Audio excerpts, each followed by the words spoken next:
যখনই গণতন্ত্র প্রিভেইলড হয় তখনই নারীরা সম্মানিত হয়। রাজনীতিতে যদি মেয়েরা না আসে তাহলে তারা তাদের সত্যিকারের অধিকারটা কখনোই অ্যাচিভ করতে পারবে না।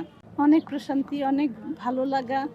আর গণতান্ত্রিক একটা পরিবেশে যে আমরা সংসদ সদস্য হতে পেরেছি এটার বোধই আলাদা, এটা শান্তি আলাদা। সেজন্য সব প্রশংসা আল্লাহর। কারণ এই দেশে একটা গণতান্ত্রিক পরিবেশ ফিরিয়ে এসেছে। আর যখনই গণতন্ত্র প্রিভেইলড হয় তখনই নারীরা সম্মানিত হয়।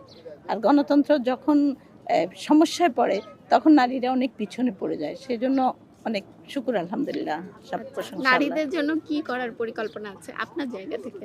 আমার জায়গা থেকে আমি যেটা করতে চাই সেটা হলো আসলে উইমেন ইনক্লুশন বাড়াতে হবে রাজনীতিতে। রাজনীতিতে যদি মেয়েরা না আসে তাহলে তারা তাদের সত্যিকারের অধিকারটা কখনোই অ্যাচিভ করতে পারবে না। কারণ সংসদ এমন একটা জায়গা, সেখানে আইন কানুন তৈরি হয়, আইন ইমপ্লিমেন্টেশন হয়। তো যখন আইন ইমপ্লিমেন্টেশন করার ক্ষেত্রে মেয়েরা না পারে, তো অনেকগুলো আইন কিন্তু আমাদের দেশে আছে, কিন্তু সেই আইনগুলো ইমপ্লিমেন্টেশনে কোনো নজরদারি নেই, কোনো খবরদারি নেই। আর নারীরা সেভাবে সংসদেই নাই যে তাদের নিজের কথাগুলি তারা বলবে।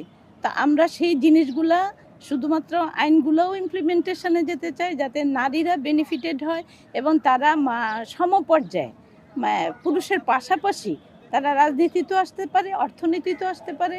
সর্বক্ষেত্রে তারা যেন সঠিকভাবে সম্মানিত এবং নিরাপদ থাকে, তার জন্য কাজ করব।